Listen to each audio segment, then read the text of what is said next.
छात्रों, हम आपके लिए आईएएस प्री सामान्य अध्ययन से क्लास लेकर आए हैं। मध्यकालीन भारत, मुगल साम्राज्य, और ये 40वीं क्लास है। ऐसे छात्र जो पहली बार चैनल पर आए हैं, चैनल को सब्सक्राइब नहीं कर रखा है, चैनल को सब्सक्राइब कर लें। और इससे पहली क्लास देखने के लिए चैनल की प्लेलिस्ट में जाएं। Civil service, UPSC civil service नाम से प्लेलिस्ट बनी हुई है, वहाँ जाकर देख सकते हैं। पहला प्रश्न आपके सामने है, मुगल चित्रकला किसके राज्यकाल में अपनी पराकाष्ठा पर पहुंची? हुमायूं, अकबर, जहांगीर या शाहजहां? देखिए, तो मुगल चित्रकला जहांगीर के राज्यकाल में अपनी पराकाष्ठा पर पहुंची थी। तो विकल्प सी हमारा सही आंसर है। जहांगीर के शासनकाल उसका था 1605 से 1627 ईस्वी में मुगल चित्रकला अपनी पराकाष्ठा पर पहुंची। जहांगीर के शासनकाल को मुगल चित्रकला का स्वर्ण युग कहा जाता है। जहांगीर ने हेरात के एक प्रसिद्ध चित्रकार अकारिजा के नेतृत्व में आगरा में एक चित्रणशाला की स्थापना की थी। इसके काल में हस्तलिखित ग्रंथों की विषय वस्तु की चित्रकारी के लिए प्रयोग की पद्धति को समाप्त करके उसके स्थान पर छवि चित्र, व्यक्ति चित्र, प्राकृतिक दृश्यों एवं व्यक्तियों के जीवन में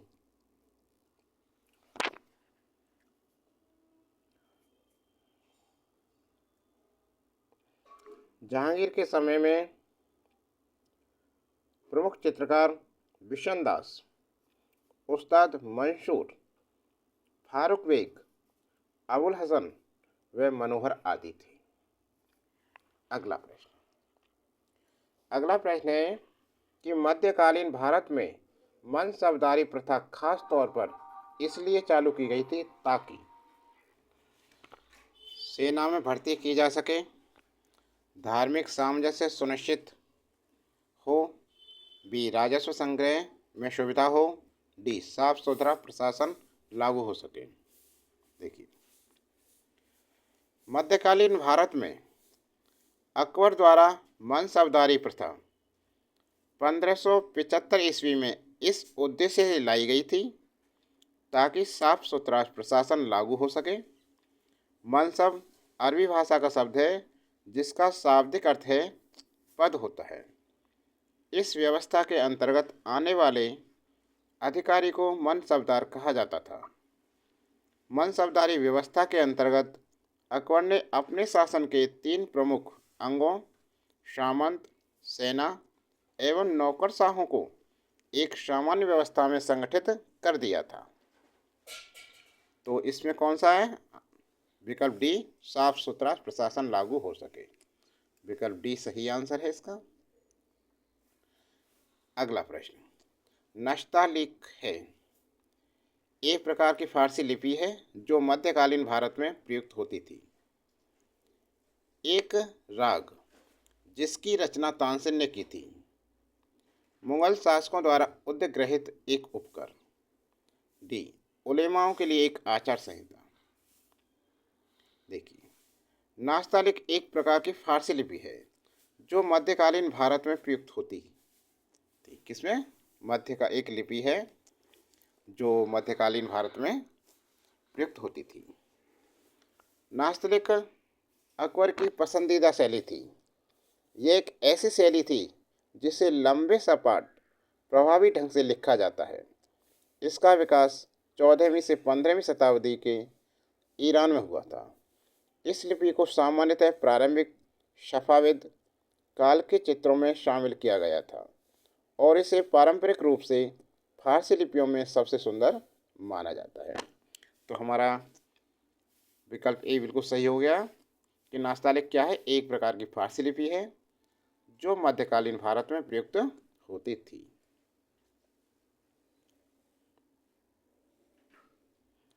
आंसर। अगला प्रश्न देखिए, प्रश्न नंबर 4।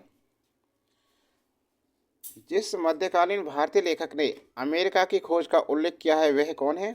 मलिक मोहम्मद जायसी, अमीर खुसरो, रस खान या अबुल फजल?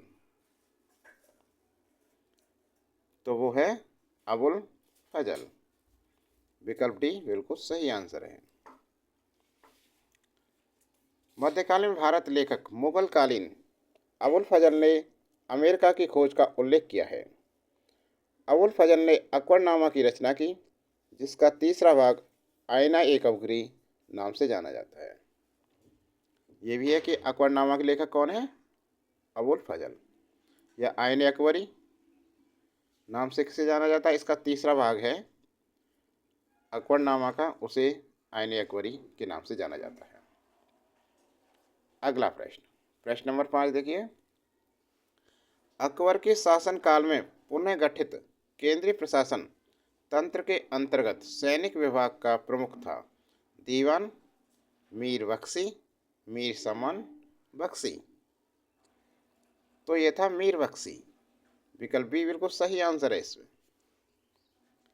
अकबर के शासनकाल में पुनर्गठित केंद्रीय प्रशासन तंत्र के अंतर्गत सैनिक विभाग का प्रमुख मीर बख्शी कहलाता था। सैनिकों की भर्ती, पदोन्नति, वेतन, रसद की व्यवस्था, हुलिया एवं दाग जैसे इसके प्रमुख कार्य हुआ करते थे। शाही महल में सुरक्षा व्यवस्था की देखरेख भी मीर बख्शी करता था। अगला प्रश्न, अगला प्रश्न देखिए ध्यान से। कंधार के निकल जाने से मुगल साम्राज्य को एक बड़ा धक्का पहुंचा। प्राकृतिक संसाधनों के दृष्टिकोण से नहीं, मध्यवर्ती राज्य क्षेत्र के दृष्टिकोण से नहीं। नंबर सी, संचार व्यवस्था के दृष्टिकोण से, संचार व्यवस्था के दृष्टिकोण से। ये भी नहीं है। डी, सामरिक महत्व के केंद्र के दृष्टिकोण, बिल्कुल सही आंसर है। विकल्प डी बिल्कुल सही आंसर है। देखिए, सामरिक महत्व के केंद्र के दृष्टिकोण से कंधार के निकट जाने से मुगल साम्राज्य को एक बड़ा धक्का पहुंचा। सामरिक महत्व के केंद्र के दृष्टिकोण के से कंधार के निकल जाने से मुगल साम्राज्य को एक बड़ा धक्का पहुंचा। कंधार फारस और मुगल साम्राज्य की सीमा पर स्थित था तथा इसको लेकर दोनों के मध्य विवाद था। दोनों साम्राज्यों के लिए इसका राजनीतिक और आर्थिक महत्व था। जो भी इसका मालिक होता था उसे दूसरे पर हमला करने में सुविधा होती है। साथ ही यह आर्थिक दृष्टिकोण से यह पूर्व और पश्चिम के मध्य व्यापार का केंद्र था। उल्लेखनीय है कि मुगल वंश के संस्थापक बाबर ने कंधार पर अधिकार किया था, किंतु हुमायूं की मृत्यु के पश्चात इस पर फारस का अधिकार हो गया। 1595 ईस्वी में अकबर ने पुनः इसे प्राप्त कर लिया, किंतु 1622 ईस्वी में जहांगीर के अस्वस्थ होने पर लाभ उठाकर फारस के शासक शाह अब्बास ने कंधार पर अधिकार कर लिया। इसके पश्चात शाहजहां ने इस पर अधिकार कर लिया, किंतु 1649 ईस्वी में यह पुनः मुगलों के अधिकार से बाहर हो गया। इसके पश्चात मुगल बादशाह इस पर कभी अधिकार नहीं कर सके। समझ में आ गया? अगला प्रश्न, प्रश्न नंबर 7 देखो। कथन ए, शाहजहां के शासनकाल में दारा सिखों को बल्ख, बदख्शां और कंधार के अभियान पर भेजा गया था। कारण आर, शाहजहां द्वारा मध्य पूर्व को भेजा गया अभियान अद्भुत रूप से सफल रहा था। कौन सा कोट सही है इसमें देखिए।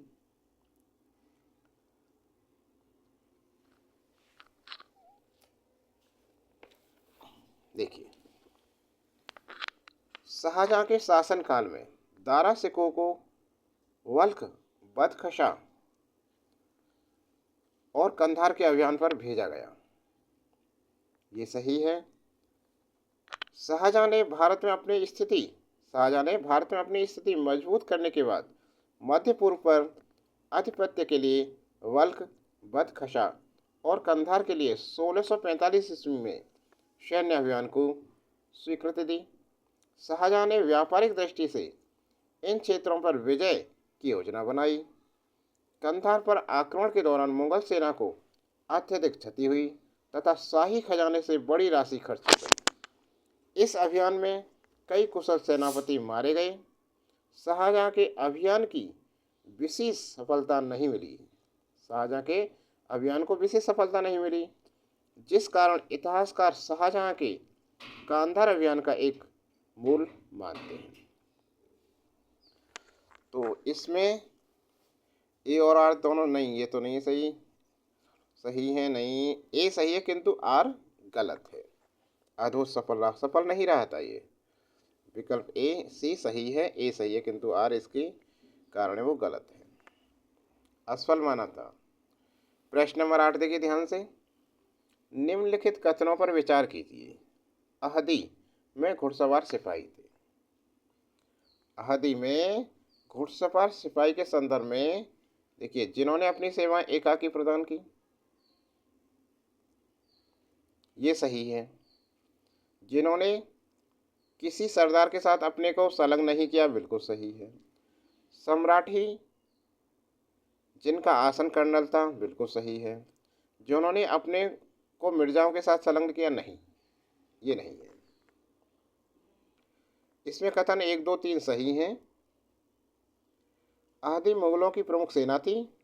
ये अपनी सेवाएं एकाकी व्यक्तिगत रूप से प्रदान करते थे। अन्य सैनिकों की तरह इन्हें किसी सरदार अथवा मनसबदार के साथ संलग्न नहीं किया गया था। अहदी अत्यंत विश्वसनीय सैनिक थे, जिसकी भर्ती सीधे सम्राट द्वारा होती थी और शासन ही उसका नेतृत्व करता था। कारण 4, जो कथन 4 दे रखा है, सही नहीं है, क्योंकि अहदी शाही अंगरक्षक तथा महलों की सुरक्षा में लगाए जाते थे। शाही अंगरक्षक तथा महलों की सुरक्षा में लगाए जाते थे। इन्हें मिर्जाओं का साथ संलग्न नहीं किया गया था। समझ में आ गया। अगला प्रश्न, तो कौन सा आएगा? उपयुक्त कथनों में से कथन सही है तो 1, 2, 3 विकल्प बी बिल्कुल सही आंसर होगा इसका। अगला प्रश्न देखिए ध्यान से। प्रश्न नंबर 9। सूची फर्स्ट को सूची सेकंड के साथ सुमेलित कीजिए और सूचियों के नीचे दिए गए कोड का प्रयोग कर सही उत्तर चुनिए। सूची फर्स्ट दे रखी है, सूची सेकंड दे रखी है। इसमें सन दे रखे हैं। इसमें देखिए 1556 ईस्वी में, 1556 दे रखा है। 1556 ईस्वी में अकबर का राज्यारोहण कालानौर नामक स्थान पर मिर्जा अबुल कासिम ने किया था। 1556 में क्या होता? 1556 ईस्वी में अकबर का राज्यारोहण कालानौर नामक स्थान पर मिर्जा अबुल कासिम ने किया था। तो विकल्प इसका, इसमें ए यहाँ पर आएगा, ए वाला 5वें नंबर पे, अकबर का राज्यारोहण। अब देखिए 1600 ईस्वी। 1600 ईस्वी में ब्रिटेन की महारानी द्वारा ईस्ट इंडिया कंपनी को अधिकार पत्र दिया। 1600 ईस्वी में ईस्ट इंडिया कंपनी को अधिकार पत्र प्रदान किया गया था। तो कौन सा आया? बी पे, चौथे पे आया बी। 1680 ईस्वी में देखिए शिवाजी का जन्म 1624 ईस्वी में पूना के उत्तर में जुनवाड़ नगर के समीप शिवनेर के दुर्ग में हुआ था तथा इनकी मृत्यु 1680 में हुई थी। शिवाजी का देहांत हुआ था 1680 में। तो नंबर 3 आ जाता है सी पर। 1739 ईस्वी में क्या हुआ देखिए। वर्ष 1739 ईस्वी में नादिर शाह ने दिल्ली पर कब्जा किया था। तो यहाँ आया डी, दूसरे पर। सी,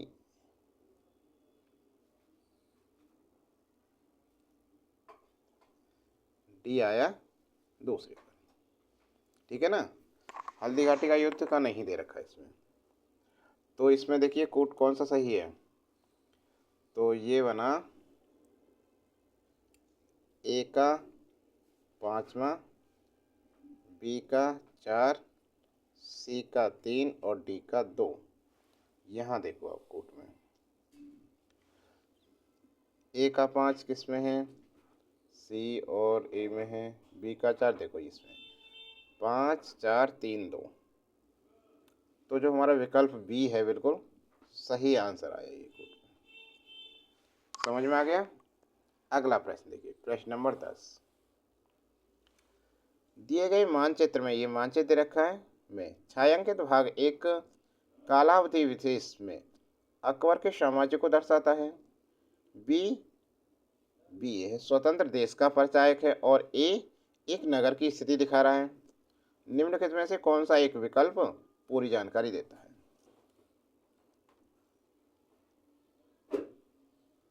देखो चारों विकल्प दिख रहे हैं, ठीक है, बताइए। देखिए मानचित्र में प्रदर्शित छायांकित भाग अकबर की मृत्यु के समय 1605 ईस्वी में मुगल साम्राज्य की स्थिति को दर्शाता है। इसमें संकेत ए से, जो ए दे रखा है संकेत ए से गोंडवाना राज्य को चिन्हित किया गया है। किसको? गोंडवाना राज्य को चिन्हित किया है जो अकबर के अधिकार क्षेत्र से बाहर था। संकेत बी में लाहौर को चिन्हित किया गया है था, ठीक है, किसमें? लाहौर को चिन्हित किया गया है। अकबर ने अपने साम्राज्य को 1580 ईस्वी में 12 सूबों में बांटा था। तो हमारा जो विकल्प डी है कि 1605 ईस्वी में अकबर ए गोंडवाना और बी लाहौर, विकल्प डी ये सही आंसर बनता है। समझ में आ गया ना, ठीक है। अगला प्रश्न, प्रश्न नंबर 11, ध्यान से देखो। इसमें क्या है, ये मानचित्र है। दिया गया मानचित्र किस लोधी सुल्तान से संबंधित है? और मानचित्र में ए देखो यहाँ दे रखा ए से चिन्हित स्थान किस नगर को निरूपित करता है? तो ये निरूपित करता है दिए गए मानचित्र में बहलोल लोधी सुल्तान से संबंधित है, क्योंकि 1479 ईस्वी में बहलोल लोधी ने जौनपुर के हुसैन शाह सरकी को यहीं हराया था और जौनपुर को दिल्ली सल्तनत में मिला लिया तथा अपने पुत्र बारबक शाह को जौनपुर का प्रांताध्यक्ष बनाया।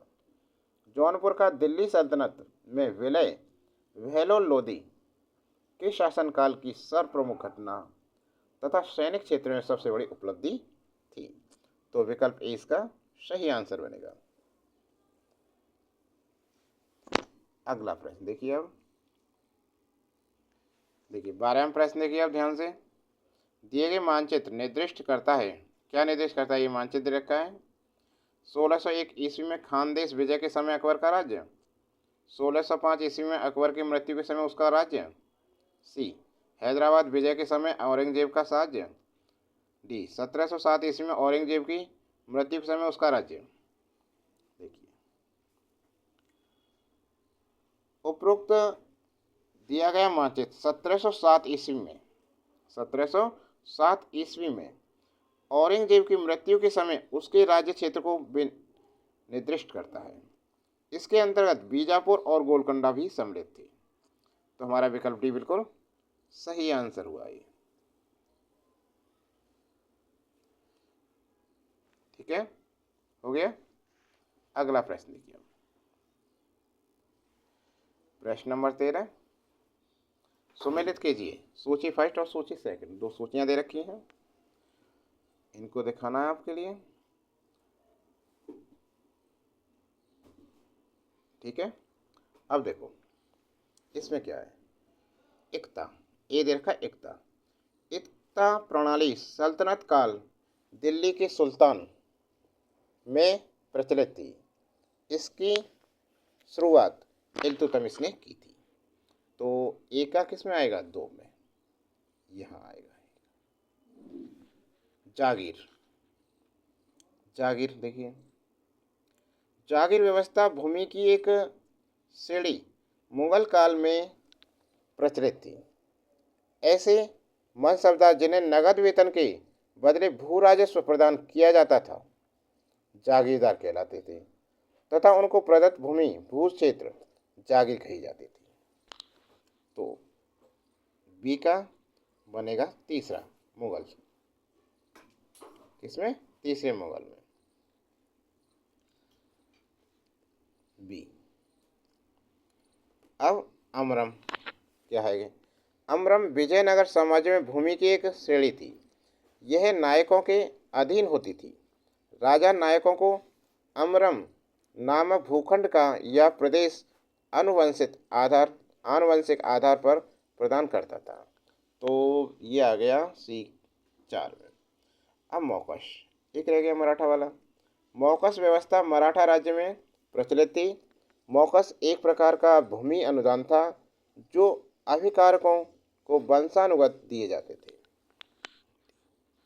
तो ये बना हमारा ए का 2, ए का 2, सी और बी में ए का 2 और बी का 3, ये भी 3 चल रहा है, और सी 4, ये आया। विकल्प बी हमारा सही बैठता है। देखिए, ठीक है, समझ में आ गया ना। अगला प्रश्न, प्रश्न नंबर 14 देखिए ध्यान से। इसमें है प्रश्न 14, कथन 1 दे रखा है। अकबर के काल में हर 10 घुड़सवार सैनिकों के लिए मनसबदारों को 20 घोड़ों का रख रखाव करना पड़ता था। कारण क्या था? घोड़ों को यात्रा में आराम देना होता था और युद्ध के समय उनकी बदलना आवश्यक होता था। देखिए, अकबर के काल में हर 10 घुड़सवार सैनिकों के लिए मनसबदारों को 20 घोड़ों का रखरखाव करना पड़ता था। बिल्कुल सही है ये। इसका मुख्य कारण यह था कि घोड़ों को लंबी यात्रा के दौरान आराम देना होता था और युद्ध के समय उनको बदलना आवश्यक होता था। उल्लेखनीय है कि सेना की कार्यकुशलता को पूर्ण रूप से बनाए रखने के लिए अकबर ने देहविस्ती का नियम बनाया था, जिसके अनुसार प्रत्येक सैनिक के लिए 2 घोड़े रखना अनिवार्य था। तो कौन सा विकल्प सही होगा हमारा? ए और आर दोनों सही हैं तथा ए की सही व्याख्या आर है। विकल्प ए बिल्कुल सही आंसर होना। अगला प्रश्न, ये दोनों गलत हैं, ये नहीं है कोई सा भी, ठीक है ना। अब देखिए प्रश्न नंबर 15 में क्या है। निम्नलिखित युग्मों में से कौन सा एक सही नहीं है? जहांगीर, विलियम हॉकिंस सही है। अकबर सर टॉमस रो, ये गलत है। शाहजहां ट्रेवरनियर, ये भी सही है। औरंगजेब मनुची, ये भी सही है। देखिए, दिए गए युग्मों में से युग्म बी सही नहीं है, क्योंकि सर टॉमस रो 1615 से 1618 ईस्वी में जहांगीर के दरबार में रहा। ये टॉमस रो इंग्लैंड के राजा जेम्स प्रथम का राजदूत बनकर जहांगीर के दरबार में आया था। सर टॉमस रो ने पूर्वी द्वीपों यात्रा नामक यात्रा विवरण लिखा था। तो हमारा सही नहीं है पूछा है, तो विकल्प बी इसका आंसर है। तो छात्रों, ये क्लास कैसी लग रही है आपको? क्लास अच्छी लग रही है तो लाइक कीजिए, अभी तक लाइक नहीं किया है, और चैनल को सब्सक्राइब करें। अगली क्लास जल्दी लेकर आएंगे, बने रहें।